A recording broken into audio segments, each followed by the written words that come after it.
अस्सलाम वालेकुम, सत श्री अकाल, प्रणाम।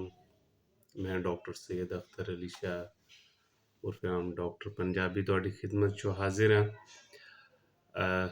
खुश रहो, आबाद रहो, हंसते रहो, बसते रहो। दुनिया ते जिथे जिथे भी आबाद हो, अपनी माँ बोली बोलते रहो। ਇਹਦੀ ਮਿਠਾਸ ਦੂਸਰੇ ਲੋਕਾਂ ਤੱਕ ਪਹੁੰਚਾਉਂਦੇ ਰਹੋ ਤੇ ਖੁਸ਼ ਰਹੋ। ਮੇਰੀ ਦੁਆ ਹੈ ਮਾਲਿਕ ਦੀ ਜ਼ਾਤ ਤੁਹਾਨੂੰ ਹਰ ਉਸ ਚੀਜ਼ ਦੇ ਨਾਲ ਨਵਾਜ਼ੇ ਜਿਹਦੀ ਤੁਸੀਂ ਖੁਆਇਸ਼ ਕਰਦੇ ਹੋ, ਜੋ ਤੁਹਾਡੇ ਹੱਥ 'ਚੋਂ ਬਿਹਤਰ ਹੈ ਜਾਂ ਜਿਸ ਚੀਜ਼ ਦੀ ਤੁਹਾਡੇ ਕੋਲ ਕਮੀ ਹੈ। ਮੇਰਾ ਅੱਜ ਦਾ ਟੌਪਿਕ ਐਸਥਮਾ ਦੇ ਬਾਰੇ, ਜਿਹੜਾ ਦੂਸਰੇ ਲਫ਼ਜ਼ਾਂ 'ਚ ਦਮਾ ਵੀ ਕਹਿ ਸਕਦੇ ਹੋ। ਇਹਦੀਆਂ ਬਹੁਤ ਸਾਰੀਆਂ ਇਕਸਾਮ ਨੇ। ਕੁਝ ਲੋਕਾਂ ਨੂੰ ਖਾਨਦਾਨੀ ਮਿਲਦਾ ਹੈ, ਬਚਪਨ ਤੋਂ ਹੀ ਹੁੰਦਾ ਹੈ। ਉਹਦੇ ਵਿੱਚ ਬਹੁਤ ਸਾਰੇ ਕਾਜ਼ਿਜ਼ ਨੇ, ਮੈਂ ਲੰਬੇ ਚੌੜੇ ਚੱਕਰ 'ਚੋਂ ਨਹੀਂ ਪਵਾਂਗਾ। ਕੁਝ ਲੋਕਾਂ ਨੂੰ ਮੌਸਮੀ ਹੋ ਜਾਂਦਾ ਹੈ, ਕੁਝ ਲੋਕਾਂ ਨੂੰ ਐਲਰਜੀ ਦੀ ਵਜ੍ਹਾ ਤੋਂ ਹੋ ਜਾਂਦਾ ਹੈ। ਮੇਨ ਮੇਰਾ ਮਕਸਦ ਐਸਥਮਾ ਦੀ ਅਗਾਈ ਹੈ। ਉਸ ਅਗਾਈ ਦਾ ਜਿਹੜਾ ਸਭ ਤੋਂ ਜ਼ਿਆਦਾ ਜ਼ਰੂਰੀ ਹਿੱਸਾ ਹੈ, ਉਹ ਉਸ ਐਸਥਮਾ ਦੀ ਇਲਾਜ ਦੇ ਬਾਰੇ ਵਿੱਚ, ਮਤਲਬ ਉਹਨੂੰ ਲੈ ਕੇ ਚੱਲਣਾ ਕਿਸ ਤਰ੍ਹਾਂ, ਕਿਉਂਕਿ ਇਹ ਕੋਈ ਇਸ ਤਰ੍ਹਾਂ ਦੀ ਚੀਜ਼ ਹੈ ਨਹੀਂ ਕਿ ਮਤਲਬ ਜਲਦੀ ਜਾਨ ਛੋੜ ਜਾਏ। ਜਿਤਨੀ ਵੀ ਹੁਣ ਦੁਨੀਆ 'ਚ ਖਾਸ ਤੌਰ 'ਤੇ ਪਾਕਿਸਤਾਨ, ਇੰਡੀਆ, ਇਹਨਾਂ ਮਮਾਲਿਕ 'ਚੋਂ ਪੋਲੂਸ਼ਨ ਵੱਧ ਰਹੀ ਹੈ, ਉਤਨਾ ਹੀ ਸਾਂਸ ਦੇ ਜਿਹੜੇ ਮਸਾਇਲ ਨੇ ਉਹ ਜ਼ਿਆਦਾ ਪੈਦਾ ਹੁੰਦੇ ਜਾ ਰਹੇ ਨੇ। ਤੇ ਇਸ ਦੇ ਬਾਰੇ ਹੀ ਕਰਾਂਗੇ ਆਗਾਜ਼। ਸਭ ਤੋਂ ਪਹਿਲੇ ਜੀ, ਐਸਥਮਾ ਹੁੰਦਾ ਕੀ ਹੈ, ਐਸਥਮਾ ਦੀਆਂ ਅਲਾਮਤਾਂ ਕੀ ਨੇ। ਉਹਦੇ ਵਿੱਚ ਮੈਂ ਜਿਹੜੀਆਂ ਚੀਜ਼ਾਂ, ਉਹਦੇ ਵਿੱਚ ਸਭ ਤੋਂ ਪਹਿਲੇ ਕਿ ਜਿਹੜਾ ਦਮੇ ਦਾ ਮਰੀਜ਼ ਹੁੰਦਾ ਹੈ, ਉਹਨੂੰ ਸਾਂਸ ਦੀ ਤੰਗੀ ਮਹਿਸੂਸ ਹੁੰਦੀ ਹੈ। ਜਿਸ ਟਾਈਮ ਉਹ ਸਾਂਸ ਲੈਂਦਾ ਤਾਂ ਉਹਦੇ ਵਿੱਚ ਇੱਕ ਪ੍ਰੋਪਰ ਵਿਸਲਿੰਗ ਸਾਊਂਡ, ਮਤਲਬ ਸੀਟੀ ਦੀ ਆਵਾਜ਼ ਹੁੰਦੀ, ਜਿਹੜੀ ਕਿ ਇਸ ਤਰ੍ਹਾਂ ਦੀ ਆਵਾਜ਼ ਨਿਕਲਦੀ ਹੈ। ਔਰ ਤੀਸਰਾ ਫਿਰ ਨਾਲ ਖਾਂਸੀ ਹੋ ਜਾਂਦੀ ਹੈ। ਜੇ ਅਗਰ ਬਹੁਤ ਜ਼ਿਆਦਾ ਸਿਵਿਰਿਟੀ ਹੋ ਜਾਏ, ਬੱਚਿਆਂ ਦੀਆਂ ਵੱਡਿਆਂ ਤੁਰਾਂ ਦੇ ਹੱਥ ਪੈਰ ਨੀਲੇ ਹੋਣਾ ਸ਼ੁਰੂ ਹੋ ਜਾਂਦੇ ਨੇ, ਤੇ ਮਤਲਬ ਹਾਲਤ ਜਿਹੜੀ ਉਹ ਕਾਫੀ ਸੀਰੀਅਸ ਹੋ ਜਾਂਦੀ ਹੈ। ਠੀਕ ਹੈ, ਇਹ ਕੁਛ ਅਲਾਮਤਾਂ ਨੇ, ਕੁਛ ਉਹ ਚੀਜ਼ਾਂ ਨੇ। ਦੇਖੋ, ਜਿਹੜੇ ਲੋਕ ਇਸ ਬਾਰੇ ਜਾਣਦੇ ਨੇ ਉਹ ਤਾਂ ਬਹੁਤ ਅੱਛੀ ਗੱਲ ਹੈ। ਜਿਹੜੇ ਨਹੀਂ ਜਾਣਦੇ, ਇਹ ਵੀ ਇੱਕ ਤਰ੍ਹਾਂ ਦੀ ਹੀ ਐਮਰਜੈਂਸੀ ਹੀ ਹੁੰਦੀ ਹੈ।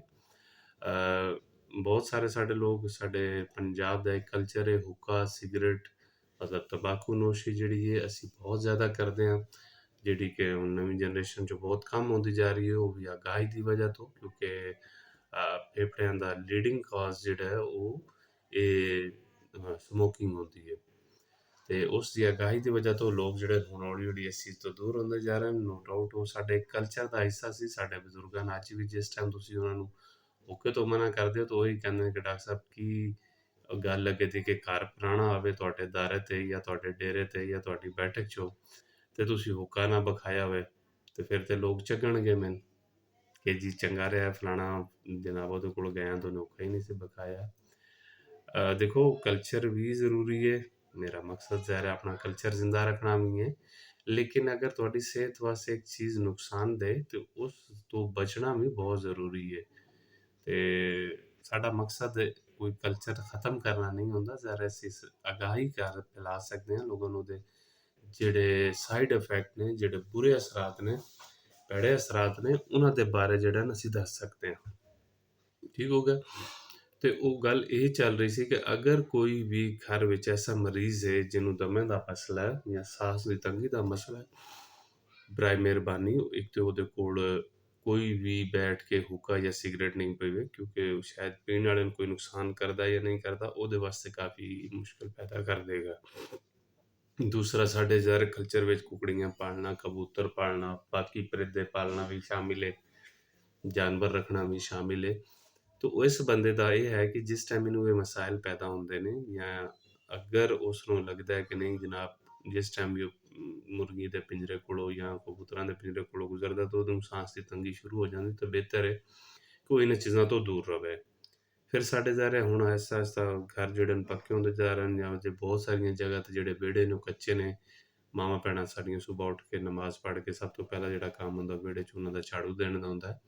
ਤੋ ਐਸੀਆਂ ਮੇਰੀਆਂ ਮਾਵਾਂ ਭੈਣਾਂ ਜਾਂ ਭੈਣ ਭਰਾ ਜਾਂ ਬਜ਼ੁਰਗ ਜਾਂ ਬੱਚੇ ਜਿਹੜੇ ਦਮੇ ਦੇ ਮਰੀਜ਼ ਨੇ, ਉਹਨਾਂ ਨੂੰ ਇਸ ਧੂੜ ਮਿੱਟੀ ਤੋਂ ਦੂਰ ਰੱਖੋ, ਕਿਉਂਕਿ ਇਹ ਵੀ ਇੱਕ ਐਗਰੀਬੇਟਿੰਗ, ਮਤਲਬ ਇੱਕ ਉਸ ਚੀਜ਼ ਨੂੰ ਵਧਾਉਣ ਵਿੱਚ ਇੱਕ ਆਪਣਾ ਕਿਰਦਾਰ ਅਦਾ ਕਰਦਾ ਹੈ। ਠੀਕ ਹੋ ਗਿਆ। ਫਿਰ ਦੂਸਰਾ ਆ ਰਿਹਾ ਜ਼ਾਰਾ ਮੱਛਰ ਸਾਡੇ ਇੰਡੀਆ ਪਾਕਿਸਤਾਨ ਦਾ ਇੱਕ ਬਹੁਤ ਕਹਿ ਲਓ ਕਦੀਮੀ ਮਸਲਾ ਚੱਲਦਾ ਆ ਰਿਹਾ, ਔਰ ਇਹ ਇੱਕ ਕਹਿ ਲਓ ਕਿ ਐਂਡੈਮਿਕ ਕਹਿ ਸਕਦੇ ਹੋ, ਐਂਡੈਮਿਕ ਵੀ ਕਹਿ ਸਕਦੇ ਹੋ ਕਿ ਮਸਲਾ ਸਾਡਾ ਐਂਡੈਮਿਕ ਤਾਂ ਨਹੀਂ, ਐਂਡੈਮਿਕ ਹੈ ਜ਼ਰੂਰ, ਕਿਉਂਕਿ ਸਾਡੇ ਜਿਸ ਤਰ੍ਹਾਂ ਹੀ ਮਤਲਬ ਰਹਿੰਦਾ ਤੇ ਸਾਰਾ ਸਾਲ ਹੀ ਹੈ, ਲੇਕਿਨ ਸਰਦੀਆਂ 'ਚ ਥੋੜ੍ਹਾ ਕੰਮ ਹੋ ਜਾਂਦਾ। ਜਿਸ ਤਰ੍ਹਾਂ ਹੀ ਬਾਹਰ ਦਾ ਮੌਸਮ ਆਉਂਦਾ ਹੈ ਫਰਵਰੀ ਮਾਰਚ ਦਾ, ਤੇ ਕੰਮ ਸ਼ੁਰੂ ਹੋ ਜਾਂਦਾ ਔਰ ਚੱਲ ਲੱਗੇ ਅਕਤੂਬਰ ਤੱਕ ਇਹ ਸਿਲਸਿਲਾ ਚੱਲਦਾ ਹੀ ਰਹਿੰਦਾ। ਹੁਣ ਤੇ ਇਹਦੇ ਵਿੱਚ ਅੱਲਾ ਭਲਾ ਕਰਨ, ਪਹਿਲੇ ਮਲੇਰੀਆ ਹੁੰਦਾ ਸੀ, ਤੇ ਹੁਣ ਤੇ ਡੇਂਗੀ ਜਾਂ ਡੇਂਗੂ ਵੀ ਜਿਹਨੂੰ ਕਹਿ ਲਓ, ਉਹ ਵੀ ਕਾਫੀ ਜ਼ਿਆਦਾ ਜਿਹੜਾ ਇਹਨੂੰ ਆਪਣਾ ਕਿਰਦਾਰ ਅਦਾ ਕਰ ਰਿਹਾ।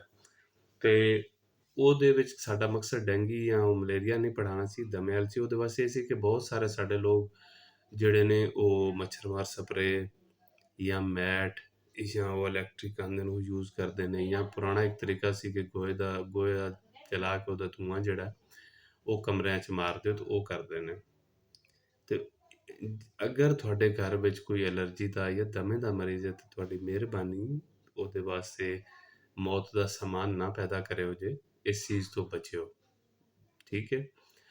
ਅੱਛਾ ਜੀ, ਹੁਣ ਆ ਜਾਂਦੇ ਹਾਂ, ਇਹ ਤਾਂ ਹੋ ਗਿਆ मतलब अलामता और कह लो प्रिवेंशन कि ਅਸੀਂ ਬਚ ਕਿਸ ਤਰ੍ਹਾਂ ਸਕਦੇ ਹਾਂ ਇਸ ਚੀਜ਼ ਤੋਂ ਮਜ਼ੀਦ ਤੇ ਅਟੈਕ ਤੋਂ। ਹੁਣ ਆਉਂਦਾ ਜੀ ਮੇਨ ਇਲਾਜ। ਦੇਖੋ ਇਹ ਸਭ ਤੋਂ ਜ਼ਰੂਰੀ ਹਿੱਸਾ ਹੈ ਅਸਥਮਾ ਦਾ, ਠੀਕ ਹੈ, ਕਿਉਂਕਿ ਵਜ੍ਹਾ ਹੈ ਵੀ ਸਾਡੇ ਇੰਡੀਆ ਪਾਕਿਸਤਾਨ ਦੇ ਵਿੱਚ ਖਾਨਦਾਨੀ ਡਾਕਟਰੀ ਵੀ ਚੱਲਦੀ ਹੈ, ਖਾਨਦਾਨੀ ਹਕਮਤ ਵੀ ਚੱਲਦੀ ਹੈ, ਖਾਨਦਾਨੀ ਹੋਮਿਓਪੈਥਿਕ ਵੀ ਚੱਲਦੀ ਹੈ, ਫਿਰ ਆਉਂਦੇ ਨੇ ਪ੍ਰੋਪਰ ਡਾਕਟਰ।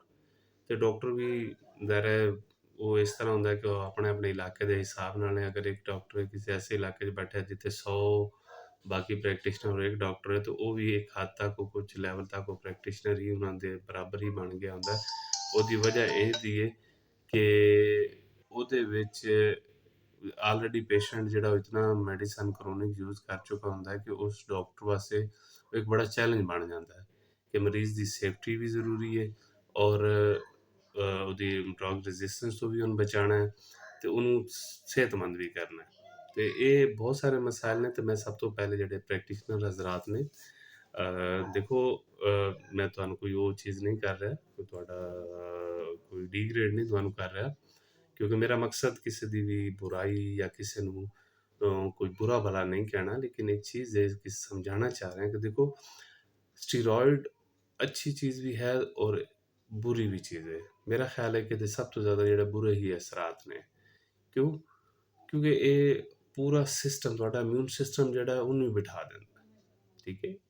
ਤੇ ਔਰ ਇਹਦਾ ਸਭ ਤੋਂ ਜ਼ਿਆਦਾ ਇਸਤੇਮਾਲ ਹੀ ਦਮੇ ਦੇ ਮਰੀਜ਼ਾਂ 'ਚ ਹੁੰਦਾ ਹੈ। ਜਿਹੜੇ ਸਾਡੇ ਪ੍ਰੈਕਟੀਸ਼ਨਰ ਜਿਹੜੇ ਭਾਈ ਨੇ ਜਿਹੜੇ ਪ੍ਰੈਕਟਿਸ ਕਰਦੇ ਨੇ, ਕੁਝ ਡਿਸਪੈਂਸਰ ਨੇ, ਕੁਝ ਨਹੀਂ ਹੈ, ਕੁਝ ਵੈਸੇ ਕਿਸੇ ਕੁਝ ਸਿੱਖ ਕੇ ਜਾਂ ਪਿਓ ਦਾਦੇ ਤੋਂ ਕੰਮ ਚੱਲਦਾ ਆ ਰਿਹਾ ਉਹ ਕਰਦੇ ਨੇ। ਤਾਂ ਉਹਨਾਂ ਵਾਸਤੇ ਕਿ ਦੇਖੋ ਸਟੀਰॉयड ਕਦੀ ਵੀ ਦਮੇ ਦਾ ਪਹਿਲਾ ਇਲਾਜ ਨਹੀਂ ਹੈ, ਠੀਕ ਹੈ। ਔਰ ਫਿਰ ਸਭ ਤੋਂ ਜ਼ਿਆਦਾ ਜ਼ਰੂਰੀ ਹੈ ਕਿ ਦਮੇ ਦਾ ਦੇਖੋ ਕਿ ਉਹਦੀ ਸਿਵਿਰਿਟੀ ਹੈ, ਉਹਦੀ ਸਖਤੀ ਕਿਤਨੀ ਹੈ। ਇੱਕ ਨਾਰਮਲ ਇੱਕ ਬੰਦਾ ਆਇਆ, ਉਹਨੂੰ ਬੁਖਾਰ ਜ਼ੁਕਾਮ, ਉਹਦੇ ਨਾਲ ਉਹਨੂੰ ਵੀ ਸਟਾਰਟ ਹੋ ਗਈ, ਤਾਂ ਬਈ ਉਹਦਾ ਉਹ ਐਲਰਜੀ ਜਾਂ ਜ਼ੁਕਾਮ ਠੀਕ ਕਰੋ, ਤਾਂ ਉਮੀਦ ਹੈ ਉਹਦਾ ਉਹ ਸਾਂਸ ਦਾ ਮਸਲਾ ਠੀਕ ਹੋ ਜਾਏਗਾ, ਠੀਕ ਹੈ। ਤੇ ਕਿਉਂਕਿ ਵਜ੍ਹਾ ਹੈ ਕਿ ਸਟੀਰॉयड ਦਾ ਐਕਸੈਸਿਵ ਯੂਜ਼ ਜਿਹੜਾ ਉਹ ਹੋਰ ਜ਼ਿਆਦਾ ਉਹਦੇ ਵਾਸਤੇ ਮਸਾਇਲ ਪੈਦਾ ਕਰੇਗਾ, ਕਾਫੀ ਜ਼ਿਆਦਾ ਜਿਹੜਾ ਨੂੰ ਉਹਦੀਆਂ ਪ੍ਰੋਬਲਮ ਨੇ। ਮੈਂ ਉਹ ਲੰਬੇ ਛੋਟੇ ਚੱਕਰ 'ਚ ਨਹੀਂ ਪਵਾਂਗਾ।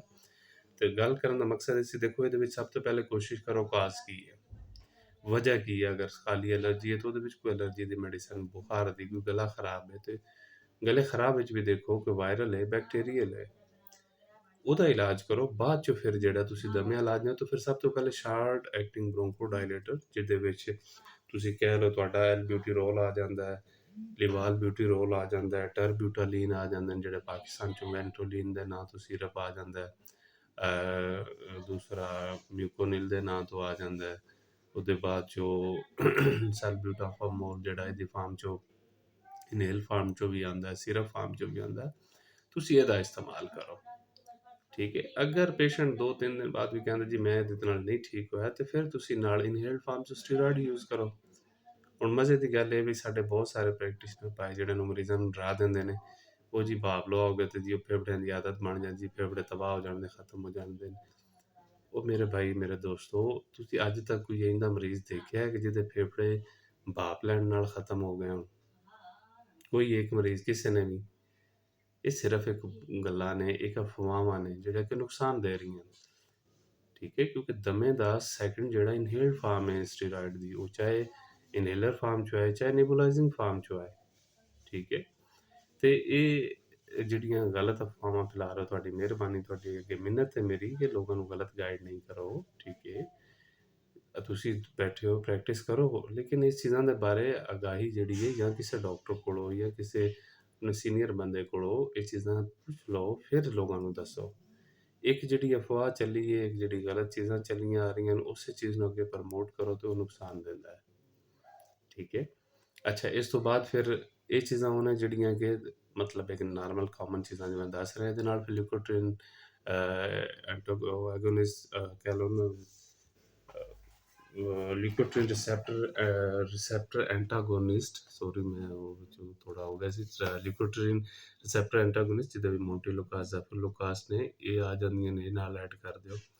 ਅਗਰ ਇੱਥੇ ਨਹੀਂ ਵੀ ਹੁੰਦਾ ਤੇ ਨਾਲ ਫਿਰ ਤੁਸੀਂ ਥੀਓਫਾਈਲਿਨ, ਅਮਾਈਨੋਫਾਈਲਿਨ ਜਿਹੜੇ ਨੇ ਉਹ ਐਡ ਕਰ ਸਕਦੇ ਹੋ। ਔਰ ਅਗਰ ਫਿਰ ਵੀ ਤੁਸੀਂ ਕਹਿੰਦੇ ਹੋ ਜੀ ਕਿ ਨਹੀਂ, ਤੇ ਉਹਦੇ ਵਿੱਚ ਫਿਰ ਤੁਸੀਂ ਕੀ ਕਰਦੇ ਹੋ ਕਿ ਲੌਂਗ ਐਕਟਿੰਗ ਬ੍ਰੋਂਕੋਡਾਇਲੇਟਰ ਜਿਹਦੇ ਵਿੱਚ ਸਾਲਮੀਟਿਰੋਲ, ਫਾਰਮੀਟਿਰੋਲ ਆਉਂਦੇ ਨੇ, ਉਹ ਤੁਸੀਂ ਐਡ ਕਰ ਦਿਓ। ਅਗਰ ਨਹੀਂ ਆਉਂਦੇ ਤਾਂ ਫਿਰ ਤੁਸੀਂ ਜਾ ਕੇ ਸਟੀਰੋਇਡ ਤੇ ਜਾਓਗੇ, ਮਤਲਬ ਇੰਜੈਕਸ਼ਨ ਫਾਰਮ 'ਚ ਜਾਂ ਓਰਲ ਫਾਰਮ 'ਚ ਸਟੀਰੋਇਡ ਤੇ ਜਾਓਗੇ। ਲੇਕਿਨ ਉਹ ਵੀ ਡਿਪੈਂਡ ਕਰਦਾ ਹੈ ਕਿ ਸਿਵਿਰਿਟੀ ਆਫ ਕੇਸ ਕੀ ਹੈ। ਠੀਕ ਹੈ, ਤੁਸੀਂ ਅਗਰ ਦੇਖ ਰਹੇ ਹੋ ਕਿ ਪੇਸ਼ੈਂਟ ਜਿਹੜਾ ਉਹ ਤੁਹਾਡੇ ਕੋਲ ਆਇਆ, ਉਹਦੀ ਸਾਂਸ ਦੀ ਤੰਗੀ ਬਹੁਤ ਜ਼ਿਆਦਾ, ਉਹਦੇ ਹੱਥ ਪੈਰ ਨੀਲੇ ਹੋ ਗਏ ਨੇ, ਉਸ ਕੇਸ 'ਚ ਤੁਸੀਂ ਬੇਸ਼ੱਕ ਸੈਚੂਰੇਸ਼ਨ ਉਹਦੀ ਮੇਨਟੇਨ ਕਰੋ, ਉਹਦੀ ਚੈੱਕ ਕਰੋ। ਅਗਰ ਤੁਹਾਡੇ ਕੋਲ ਆਕਸੀਜਨ ਦੀ ਸਹੂਲਤ ਹੈ ਤਾਂ ਉਹਨੂੰ ਆਕਸੀਜਨ ਦਿਓ। ਔਰ ਅਗਰ ਉਹਦੀ ਚੈਸਟ ਸਾਇਲੈਂਟ ਹੈ ਤੇ ਫਿਰ ਤੁਸੀਂ ਕੋਸ਼ਿਸ਼ ਸਭ ਤੋਂ ਪਹਿਲੇ ਕਿ ਆਕਸੀਜਨ ਅਟੈਚ ਕਰਕੇ ਉਹਨੂੰ ਕਿਸੇ ਅੱਛੇ ਹਸਪੀਟਲ 'ਚੋਂ ਭੇਜ ਦਿਓ। ਕਿ ਨਹੀਂ ਭਈ ਇਹ ਮੇਰੇ ਕੋਲ ਐਸਾ ਰੋਗ ਨਹੀਂ ਹੈ, ਖੁਦ ਤੋਂ ਟਰਾਈ ਨਹੀਂ ਕਰੋ। ਔਰ ਮਾਵਾਂ ਭੈਣਾਂ ਵੀ, ਮੇਰੇ ਭਰਾ ਵੀ ਜਿਹੜੇ ਸੁਣ ਰਹੇ ਨੇ ਵੀਡੀਓ, ਉਹਨਾਂ ਵਾਸਤੇ ਇਹ ਪੈਗਾਮ ਹੈ ਕਿ ਅਗਰ ਤੁਹਾਨੂੰ ਲੱਗ ਰਿਹਾ ਕਿ ਤੁਹਾਡੇ ਬੱਚੇ ਦੇ ਜਾਂ ਬਜ਼ੁਰਗ ਦੇ ਜਾਂ ਕਿਸੇ ਧੀ ਭੈਣ ਦੇ ਜਾਂ ਭਾਈ ਦੇ ਹੱਥ ਪੈਰ ਨੀਲੇ ਹੋ ਰਹੇ ਹਨ, ਸਾਹ ਬਹੁਤ ਜ਼ਿਆਦਾ ਤੰਗ ਹੋ ਰਿਹਾ ਔਰ ਉਹ ਪਸੀਨੇ ਆ ਰਹੇ ਹਨ, ਤਾਂ ਤੁਸੀਂ ਫੌਰਨ ਕਿਸੇ ਹਸਪੀਟਲ ਲੈ ਕੇ ਜਾਓ। ਠੀਕ ਹੈ, ਲਾਜ਼ਮੀ ਨਹੀਂ ਕਿ ਹਰ ਦਫਾ ਸਾਹ ਦੀ ਤੰਗੀ ਦਾ ਕਾਜ਼ ਕੋਈ ਅਸਥਮਾ ਜਾਂ ਉਹ ਚੀਜ਼ ਹੋਵੇ, ਕੋਈ ਦਿਲ ਦਾ ਮਸਲਾ ਵੀ ਹੋ ਸਕਦਾ ਹੈ। ਠੀਕ ਹੈ, ਇਹ ਚੀਜ਼ਾਂ ਨੇ। ਮੈਂ ਇਹਦੇ ਵਿੱਚ ਜ਼ਰੂਰੀ ਪਾਰਟ ਜਿਹੜਾ ਸੀ, ਇੱਕ ਤੇ ਉਹ ਸਿੰਪਟਮ ਤੁਹਾਨੂੰ ਦੱਸੇ ਨੇ ਜਿਹੜੇ ਉਹਦੀ ਅਲਾਮਤਾਂ ਹੋ ਸਕਦੀਆਂ ਨੇ, ਫਿਰ ਉਹਦੇ ਵਿੱਚ ਬਚਾਓ ਕਿਸ ਤਰ੍ਹਾਂ ਕਰੀਦਾ, ਫਿਰ ਜਿਹੜਾ ਉਹਦਾ ਇਲਾਜ ਆ ਜਾਂਦਾ ਹੈ।